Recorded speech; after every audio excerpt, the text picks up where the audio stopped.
Welcome to Behind the Line, where we pull back the curtain on the challenges facing first responders and frontline workers. The work you do is unique, and so are the stresses that go with it. Join me as we tackle key issues to reduce risks for burnout, and as we work to support you in doing the job you love without sacrificing being the kind of person you want to be. Hey there, and welcome back to Behind the Line. I'm your host, Lindsay Foss. If you're new to Behind the Line, what you should know about me is that I'm a clinical counselor specializing in trauma therapy. And after over a decade working with first responders and frontline workers around issues like burnout, compassion fatigue, PTSD, and related OSIs, I've become a passionate wellness advocate and educator for those who sacrifice so much for our communities out on the front lines. Behind the Line is a place for us to talk about the real life, behind the scenes challenges facing you on the front lines. I created this podcast with the hope of bringing easy access to skills for wellness, allowing you to find greater sustainability both on the job and off. Before we dive into our new series, I want to let you know that we are offering the Beating the Breaking Point Resilience Training Program for first responders and frontline workers for $100 off from now until Thursday, November 11th at 11:59 p.m. Pacific time. We try to offer the program at reduced cost a few times throughout the year, particularly for those who aren't able to have it covered by their workplace training funding. And this is going to be the last time we're doing it for 2021. Whether you feel in over your head in burnout, have been teetering on burnout, or want to be proactive in putting resilience tools in place before you hit burnout, this is the time to get access to this online program for $100 off. You can find it online by searching Beating the Breaking Point and my name, Lindsay Foss. Or you can connect to it from our Behind the Line page in the menu where it says Learn with Lindsay and use coupon code BTBP100 off. And yes, I'll also post to it in the show notes. Okay, so the last several weeks we've been talking about therapy. We've wrapped up our Therapy 101 series and we're moving into a new series called Back to Basics. In my role as a therapist, I find that a lot of my time with clients, especially when they first start coming to therapy, is spent supporting them in addressing some pretty basic concerns. Things like sleep, nutrition, movement, and other pieces that contribute to their brain health and their brain's ability to be resilient. We have to address these pieces because if we don't, they'll continue to undermine the work we're trying to do. These basics are the framework for everything. It's kind of like a house. You can decorate a house nice and pretty, but the changes are only cosmetic. If the structure is falling apart, the cosmetic changes won't really solve anything. Your brain basics are your structure. If they're poor, your ability to build on that is pretty shaky. And what you implement will likely not yield the results that you want, particularly not sustainably. If you can work on strengthening these basics, you can build from them and have a lot more success creating sustainable and meaningful changes that impact your life and vicariously impact the lives of others you care about and those you serve. Now, I know a lot of things about a lot of things, but I thought that for this series, I would bring in some experts to help me. If we're going to go back to basics, we're going to do it right and hear from people who get you, your work, your brain, as well as their area of expertise. I'm so excited to share this series with you and for you to hear from the guests who have agreed to share their wisdom. I promise you're not going to want to miss any of it, and you should tell your friends and coworkers to check it out too. For today, we're going to do a bit of a brain basics primer, an introduction, if you will, to our brains and how our brains are impacted by high stress, predictably unpredictable jobs that can involve shift work, toxic dynamics, and a host of other challenges. Do you remember those commercials from back in the day? The ones that said, "This is your brain," and then, "This is your brain on drugs." I kind of think of it like that. This is your brain, and this is your brain on frontline work. The reality is that the work changes us. I've said it 1,000 times, that no one comes out unscathed. Those changes are not just cosmetic. They're deeply rooted and have actually been shown to yield structural changes in the brain. Things like brain size. Yes, chronic stress has been shown to make brains smaller. And brain cell death have been repeatedly shown as consequences of ongoing stress exposure.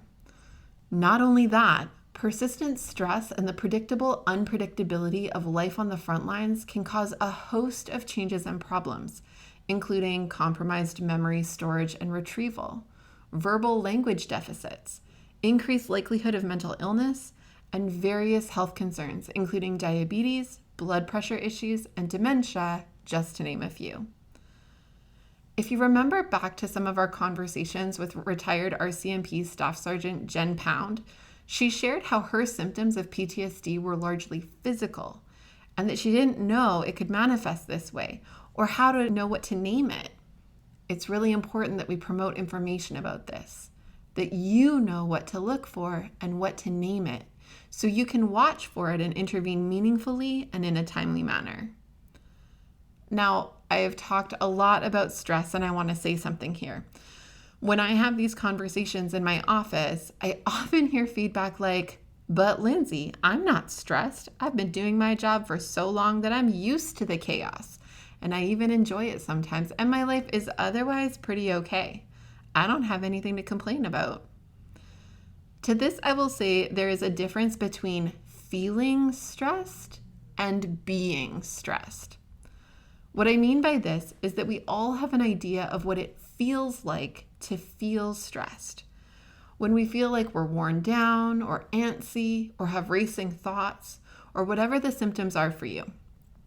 Meanwhile, for those who are persistently facing stressors that become such a very normal part of your day-to-day life, your body develops a version of tolerance for the stress. It doesn't feel like stress. You don't feel consciously aware of it. And that's useful in a lot of ways, because if it felt like stress every time you had to do anything related to your job, you likely wouldn't last long. It would feel too much for too long, and you wouldn't be able to manage that long term. So your brain, being the crafty thing that it is, tunes your felt sense of stress down. Think about it like this. Have you ever seen an audio mixing board? In movies or real life, the panels with all the levers and knobs that allow an audio technician to mix the levels of an audio track up and down? Your brain has a version of this built into it. It can turn up the bass and turn down the treble, or more accurately, turn down your conscious awareness of stress as a felt experience and turn up the go mode active responses to what comes your way. The thing is, though, that just because the treble or the felt sense of stress is turned down real low, that it's hard to hear, it doesn't mean that it's not there. That part of the track is still running. And while it's quiet to the conscious part of you, the stress is still impacting your brain full volume as it works to filter, mix, and master it for you to keep on keeping on. Now, let's acknowledge for a moment that the mixing your brain does on your behalf is intended to be adaptive. It's trying to help you manage long-term chronic exposure to stressful stimuli. It recognizes that you can't function in the ways you need to if you really feel the full force of what's happening. So it manages and mitigates this for you. And it can do this decently well for a while. But here's the problem. We're not wired to maintain this forever, and there will be cracks that start to show along the way. I have another metaphor for you. Think of it a bit like a dam. Your brain receives a massive amount of input every day. It gathers all of the information and experiences you have day in and day out. It takes all of that and holds it and gives you a little trickle of what comes from all of that. You get a tiny stream of what your brain is taking and interpreting, and this is your conscious experience. Your brain, when well maintained, can be really effective and efficient in holding all the input and doling out just what you need to do you and your daily life. It can funnel out the things that are overwhelming or hard or superfluous. It can give you a little more in times where you have the capacity to manage it, and a little less when your conscious reserves feel depleted and you can't take one more hit. But here's the trick. Dams need to be maintained. Get a crack or two or three, and the whole thing can burst and flood everything. Catastrophe. Your brain can't be expected to keep holding up to the pressure of holding everything if we aren't doing enough to support and maintain it in doing its job well. We can't demand more and more from it if we aren't intentionally investing into its health and well-being. And that is what this series is going to be about. We're going to be addressing the most fundamental needs our brains have to work optimally. We're going to talk about what you can do right now to help maintain and support your brain so it can keep supporting you. You and your brain have a symbiotic relationship. You depend on each other. Unfortunately, all too often, we think of our brains as working for us without considering that we have to reciprocate.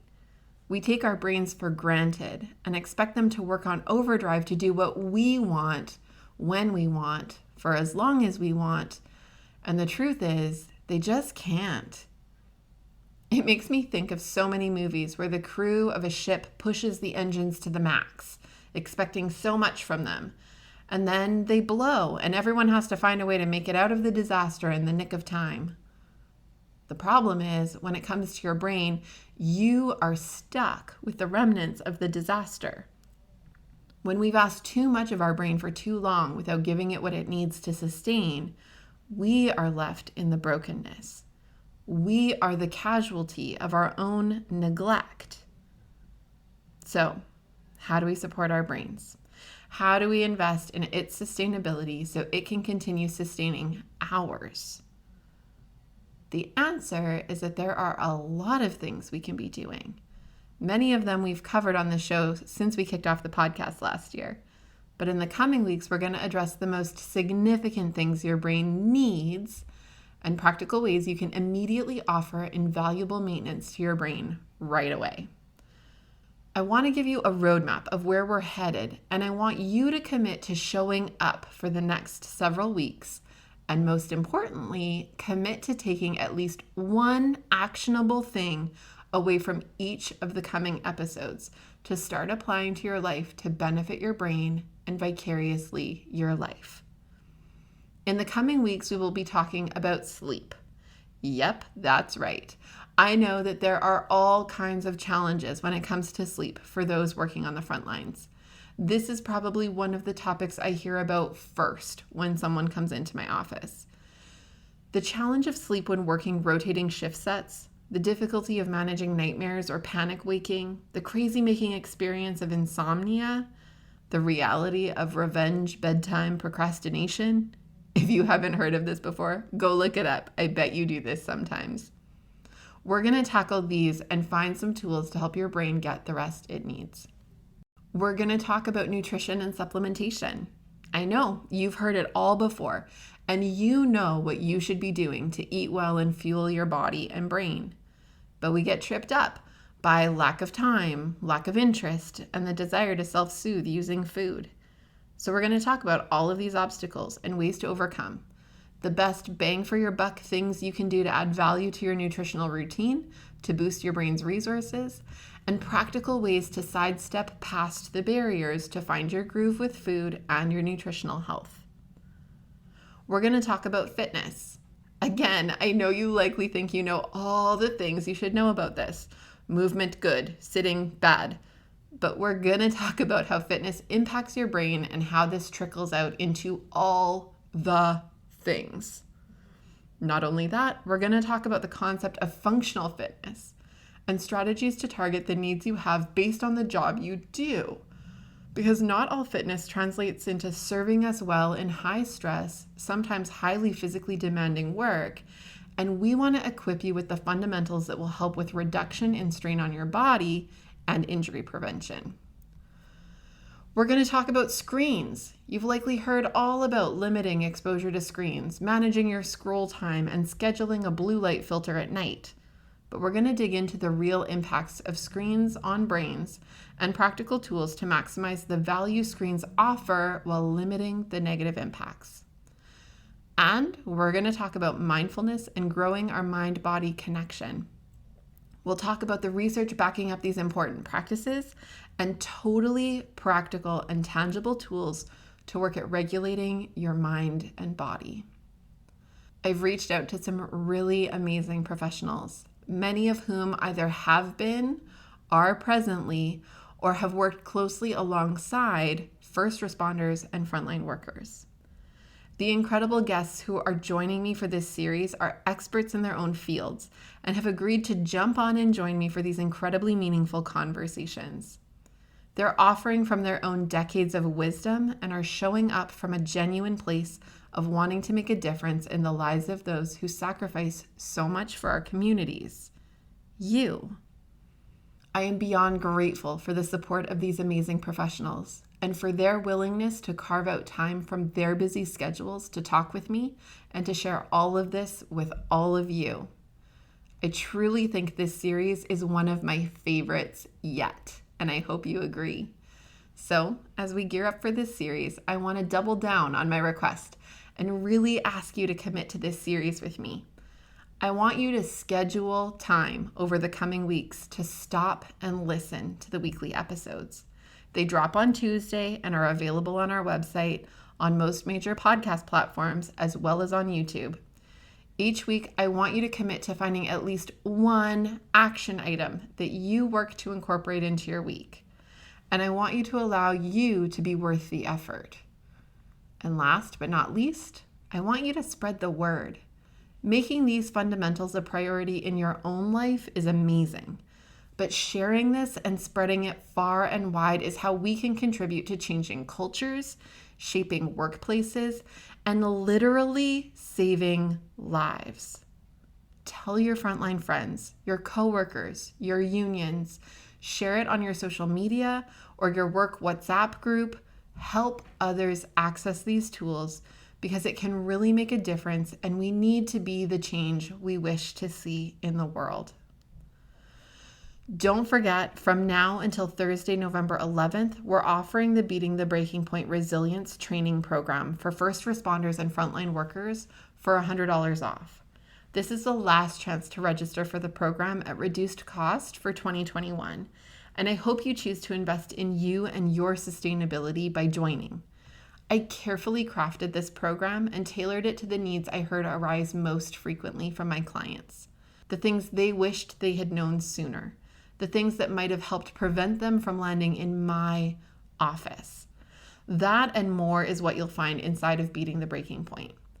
If you don't know a lot about the program, the quick recap is that it's a 7-week online training designed specifically for first responders and frontline workers.